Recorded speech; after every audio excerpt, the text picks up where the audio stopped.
can violate the quarantine until you get caught.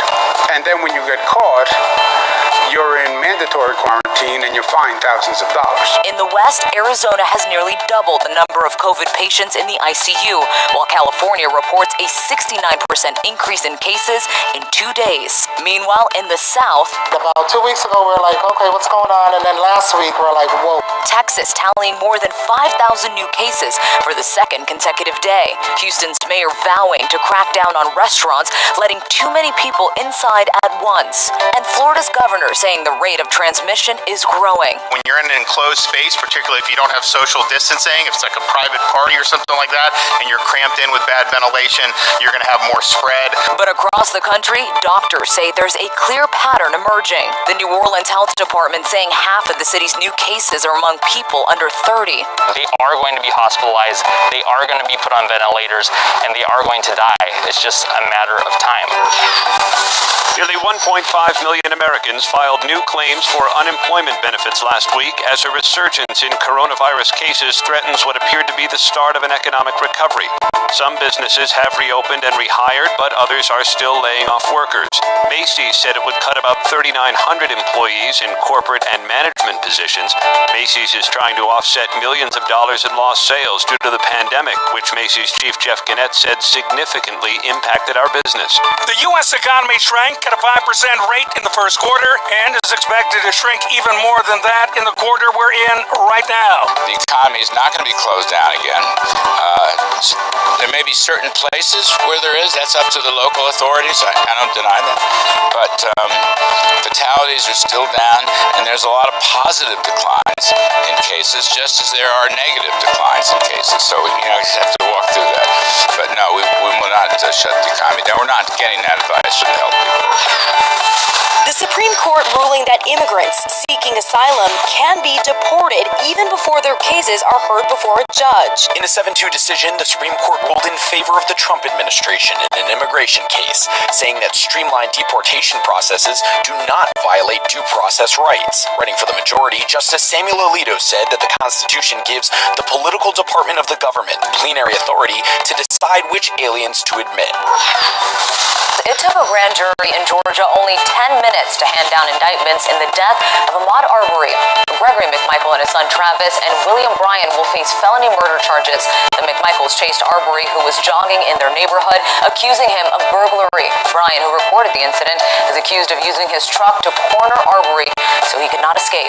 That indictment does have 9 charges on it. Those 9 charges are malice murder, 4 counts of felony murder, and 4 felonies under which the predicates for the felony murder charges. Former Vice President Joe Biden appearing to open up a larger lead over President Trump in likely critical battleground states this presidential election. A new poll shows Biden leading the president 49% to 41% among registered voters in Wisconsin, a state that propelled Trump to the presidency in 2016. The poll shows less than half of voters in Wisconsin, 44%, approve of how Trump is handling the pandemic. And according to another poll, the race is a dead heat in Ohio. Biden with 46% support among registered voters in that state, compared with Trump's 45%. That poll shows voters in Ohio prefer Trump when they're asked who would better handle the economy. 53% saying the president, only 43% choosing Biden. But when it comes to handling a crisis, voters in Ohio prefer Biden, 50% to Trump's 46%. Chief meteorologist Ginger Z, and yesterday morning the dew point was 70 up here in New York, and I posted something saying, wow, it is hot in my basement and in this studio, and a bunch of people from Florida said, oh really? You think that's hot? You should come here. And they're so right, especially the next 2 days. Record heat possible, that high pressure settling in, that ends up bringing you even more heat. And so the heat indices, what it'll feel like with the humidity, which you pretty much always have there, 101 West Palm, 102 Miami, and look at Orlando even, 105. I remember being at Disney this time a couple of years ago and being like, this is unreal. So not only hot there, but a drier heat, as everybody says, but true, and where all those fires are burning, but have had some containment because the winds have been less gusty. Well, unfortunately, that setup of those kind of gears, the high pressure clockwise, the low pressure counterclockwise, that's going to kick up wind speeds, and that is going to make fire behavior more erratic and tougher to fight. And it's still going to be warm, even though you get a little break, especially in Northern California, where those heat advisories will finally drop off by the end of the weekend.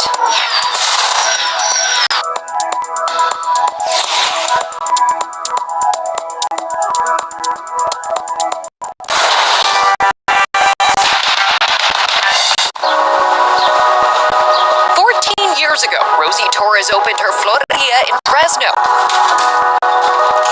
An American dream rooted in a mother's dying wish. I promised her that I would do it on my own, since I worked for so many people for so many years. So I decided to open it, and my mom passed a couple of weeks after we opened the shop. But now her flower shop is on the brink of permanent closure. The pandemic sales by 80%, and the federal aid that was promised to small businesses like hers doesn't seem to be coming. There's billions of dollars that are there. We prayed it with our determination, each one of us, that we'd be able to receive something, some type of funding to help us. She's just one of many small businesses who desperately need the money and are running into one roadblock after another as they try to navigate the government program meant to be their lifeline. With some so frustrated that they're taking their grievances to court. It was just a brick wall. Every time you went in, there was a brick wall. Now, signs of incompetence and big business influence are starting to surface, critics decrying the millions handed to well-established corporations. A cast member of Love and Hip Hop Atlanta is now accused of taking federal money. One man even being accused of spending his loans on luxury items like jewelry and cars. While people like Torres are running out of time. When everything falls, like it's a domino effect. It's all tied to the CARES Act, passed by Congress in March to help revive a crumbling economy, an all-encompassing $2 trillion aid package meant to help the millions of Americans impacted by COVID-19. A quarter of that aid money has gone into the Paycheck Protection Program, designed to provide financial relief for small businesses and their employees. At least 100,000 small businesses have permanently closed since the pandemic hit in March. 45.7 million Americans have filed new claims for unemployment benefits in just the last 13 weeks.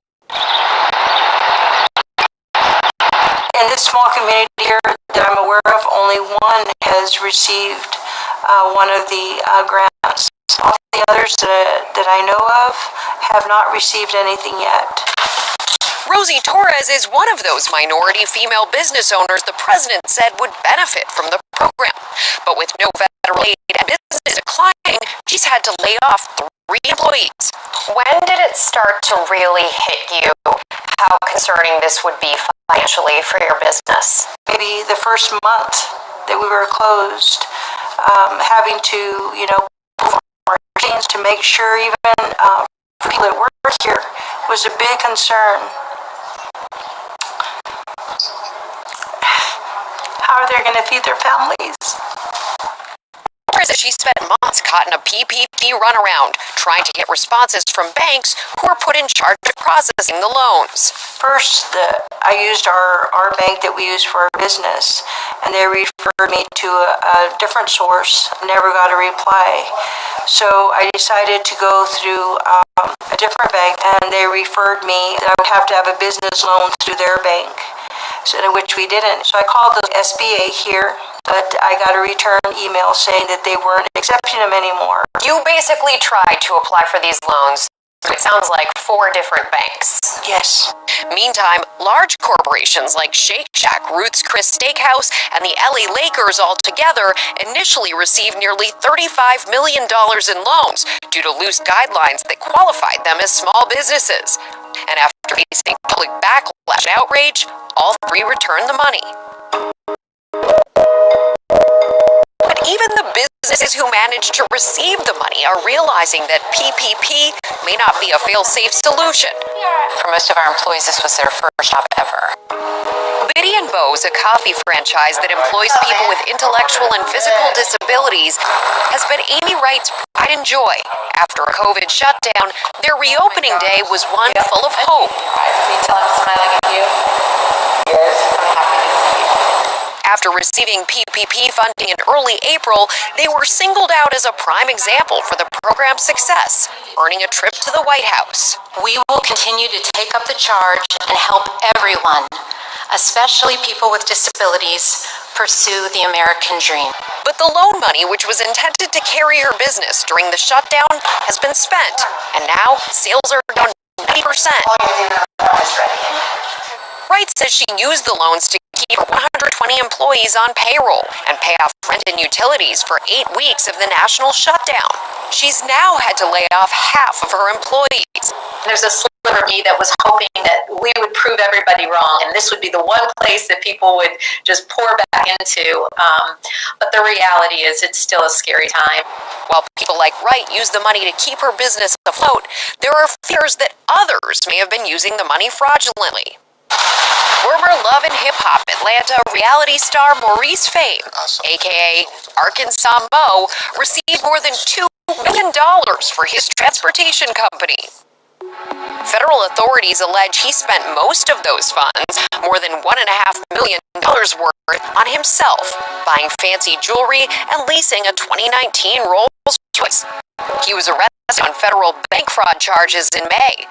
His lawyer, Tanya Miller, says Mo should be least of everyone's concerns. Is he prepared to give that money back? I certainly am not commenting on his defense because that is the subject of a criminal investigation. We really need to be looking at why it was that some individuals in connection with large corporations were able to pay back money and continue on with their life, and other individuals are on the opposite end of a federal indictment. Fain denied using any of the PPP loan proceeds to pay his personal debts and expenses. Critics say that's part of the problem, that we don't know how the money is being used and who received the funds. We don't have the data. California Democratic Representative Katie Porter helped sponsor the CARES Act. Do you think Congress passed the bill too quickly without fully understanding what they were signing away? We were having to face the reality that the coronavirus pandemic was unfolding quickly. Cases were skyrocketing, and I think even at that time, I'm not sure we fully understood. So we acted quickly to try to get those resources out there because we were hearing from small businesses, we can't make end-of-the-month payroll in March. Porter thinks total transparency is necessary. It's absolutely not enough to only have a portion of the data. We need to have a look at the entirety of the program.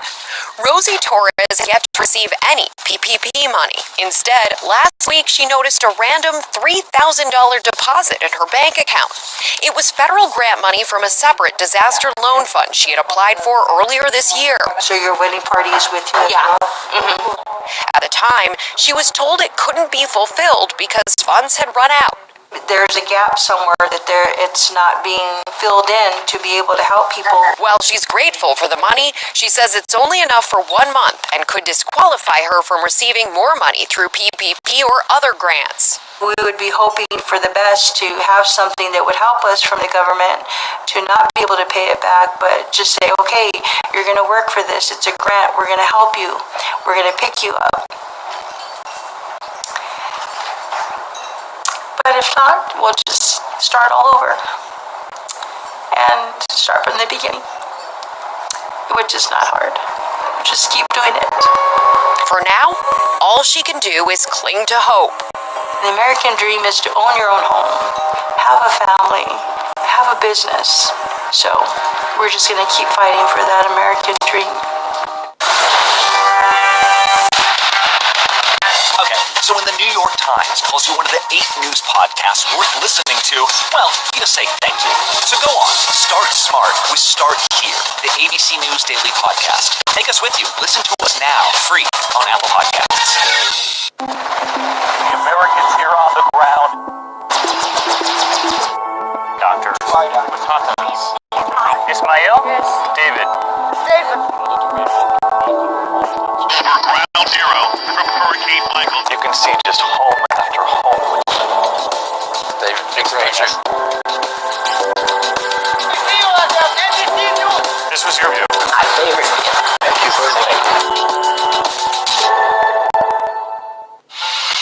What you're seeing right now, this is part of the eye wall. This procession of migrants goes back 2 miles. There is going to be catastrophic damage flames shooting up into the sky. We are on the jam-packed red carpet. To the right, guys. So this is the fourth weekend of protest.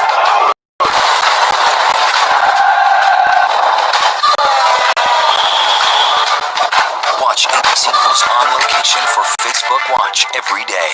Okay, imagine the morning. I'm talking about a good morning. Imagine starting your day off with friends. What's better than that? You know, like the crazy smart friend who always keeps you in the know. The friend with a huge heart and smile who just makes everything better. Imagine hearing from people who open your eyes and your heart. Imagine knowing what's coming next in the day ahead. Well, I get to live this each morning together with you. Imagine that. How blessed am I? And that's what makes it such a good morning, America. Your mom said, comb your hair. Your dad told you, smarten up. Your dog is judging you right now. And your best friend just called you crazy. We all need someone who'll pull no punches and give it to us straight. Now imagine getting your news like that. No bull, no spin, just give it to me straight. Straightforward news, straight to the heart of the story. ABC News, straightforward. Today, we're in the middle of the worst global health crisis in living memory. And Donald Trump will file in the Supreme Court today an attempt to strip away health care coverage from tens of millions of families in the United States, strip away their peace of mind away from more than 100 million people with pre-existing conditions. If he succeeds, more than 23 million Americans will lose their coverage overnight, including nearly 1 million Pennsylvanians. Insurers could once again terminate or deny services or drop coverage for people living with pre-existing conditions like asthma, diabetes, cancer, and so much more. Perhaps most cruelly of all, if Donald Trump has his way, those who have complications from COVID-19 could become the new pre-existing conditions. Some survivors will experience lasting health impacts like lung scarring and heart damage. And if Donald Trump prevails in court, insurers would be allowed once again to strip away coverage, jack up premiums, simply because of the battle they survived fighting coronavirus. Those survivors, having struggled and won their fight of their lives, would have their peace of mind stolen at that moment they needed it most. They would live their lives caught in the vice between Donald Trump's twin legacies: his failure to protect the American people from the coronavirus and his heartless crusade to take health care protections away from American families. You know, I've called on Donald Trump many times to withdraw his lawsuit. Today, I'm renewing that call. Mr. President, drop the lawsuit. Stop trying to get rid of the Affordable Care Act. Stop taking away people's health care and their peace of mind. Now more than ever, stop trying to steal their peace of mind. I cannot comprehend the cruelty that's driving him to inflict this pain on the very people he's supposed to serve. You know, one of the families the Affordable Care Act has delivered peace of mind to have been the Ritters, who live not far from here in Manheim, Pennsylvania. Jan and Madeline Ritter were just 4 years old when their mom, Stacy, heard some of the most devastating words that a parent can ever hear. Both of her twins have been diagnosed with leukemia. I promise you, that news is news that stops your heart. It wrenches your entire world off its axis. And the very last thing on your mind, the very last thing that should be on your mind, is whether you can afford the treatment for your children. When Stacy's twins got sick, there was no Affordable Care Act. So, after draining days and endless nights, harrowing stem cell transplants, and the fickle waves of hope and fear as they undulate. After enduring more than any parent should have to endure, the Ritters still face the future, where their twins could be denied coverage for the rest of their lives because they had a pre-existing condition. The Affordable Care Act was created to put a stop to that inhumanity. To ensure that people like Stacy, thrust into the worst nightmare of their lives, could focus on the fight that matters, save their children. Stacy's twins won their fight. They beat cancer.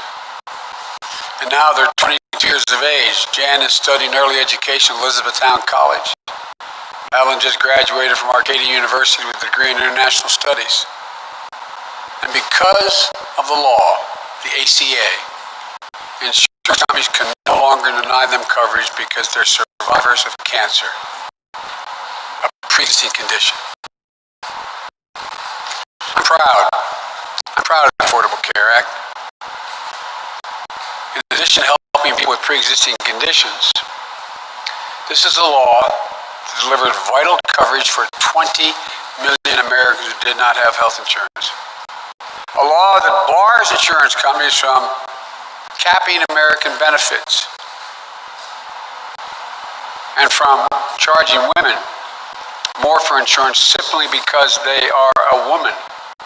It's a law that reduced prescription drug costs by nearly 12 million seniors would see their costs spike because Medicare donut hole would have suddenly reopened. Their costs would have gone up precipitously. It's a law that saves lives. But now, in the middle of the worst public health crisis in modern history, at least since the pandemic of 1918, Donald Trump is suing to take the Ritters and millions more Americans back to the way things were. I think it's cruel, it's heartless, it's callous, and it's all because, in my view, we can't abide the thought of letting stand one of President Obama's greatest achievements, the Affordable Care Act. You know, we've seen that same callousness in his handling of the coronavirus. Just over 3 months ago, as most Americans are first coming to grips with this unprecedented scale of danger, this pandemic, President Trump publicly declared, and I quote, anybody that wants to test, anybody can get it. It simply was not true, and he knew it. Then, 5 days ago, at his campaign rally in Tulsa, Oklahoma, he admitted telling people, and I quote, we have to slow the testing down. Slow it down, please. He actually said it. The whole, in his hour in his speech, slow the testing down, please. At first, his spokespeople tried to say he was joking. But then Trump himself said he wasn't joking. He called testing, quote, a double-edged sword. Testing is a double-edged sword. That's the quote. Let's be crystal clear about what he means by that. Testing unequivocally saves lives, and widespread testing is the key to opening our economy again. That's one edge of the sword. The other edge is that he thinks that finding out that more Americans are sick will make him look bad. That's what he's worried about. He's worried about looking bad. Donald Trump needs to stop caring about how he looks and start caring about what America is happening to the rest of America. The number of cases is increasing in 29 states. We're going to be dealing with this for a long time. Trump can't wish it away. He can't bend it to meet his political wishes. There are no miracles coming. We're not going to have to wait for this miracle, because none's coming. We're going to have to step up as Americans, all of us, and do both the simple things and the hard things to keep our families and our neighbors safe, to reopen our economy, to eventually put this pandemic behind us. And sadly, we're going to have to do it without responsible leadership coming out of the White House. So it's up to us, all of us. We're going to have to wear masks. I have mine off because I'm socially distanced and I'm standing in front of a microphone. Wherever I go, I step outside of my house. And I know as Americans, it's not something we're used to, but it matters. All the evidence from all over the world tells us it just might be the single most effective thing we can do. We're going to have to socially distance like we are here today. It's not easy, and it seems so strange to us. Not as Americans, but as human beings. We're built to talk, to laugh, to hug, to gather with other people. I know I am, I know you are. It matters. We're going to have to find a way to keep our economy running as we bring the number of cases down. The President wants us to believe there's a choice between the economy and public health. Amazingly, he still hasn't grasped the basic fact of this crisis. To fix the economy, we have to get control over the virus. So to fix the economy, we have to get control over the virus. He's like a child who can't believe that this happened to him. All his whining and self-pity. Well, this pandemic didn't happen to him. It happened to all of us. And his job isn't to whine about it. His job is to do something about it, to lead. If I have the honor of being president, I promise you I will lead. I'll do everything I can to take responsibility and ease this burden on you and your families. I'll put your family first. That will begin with the dramatic expansion of health coverage and bold steps to lower health care costs. We need a public option now more than ever, especially when more than 20 million people are unemployed. That public option will allow every American, regardless of their employment status, the choice to get a Medicare-like plan. It will force private insurers to keep premiums low, offer better coverage, because for the first time, they'll have to compete for your business against a public insurer that doesn't have to make a profit. We're going to lower premiums for people buying coverage on their own by guaranteeing that no American ever has to spend more than 8.5% of their income on health insurance. And that number will be lower for lower income people. All the detail of this plan will be laid out in the next few weeks. We're also going to further reduce costs by making it less expensive for Americans to choose plans with lower deductibles and out-of-pocket expenses, by lowering prescription drug prices, by ending the practice of so-called surprise billings, which can leave you with unexpectedly high bills after you leave a hospital. So here's the bottom line. My plan lowers healthcare costs, gets us universal coverage quickly, when Americans desperately need it now. Families are reeling right now, enduring illness, forced into risk choices, losing their employment plans in droves as their employers go out of business or have to suspend business. They need lifelines now. That's what the families here today deserve. That's what the families all across this nation deserve. They don't need a president to go into court to deny them the health care they now have. They need a president who will go to the White House and will fight like hell to make sure they get the health care they need. If Donald Trump refuses to end his senseless crusade against health coverage, I look forward to ending it for him.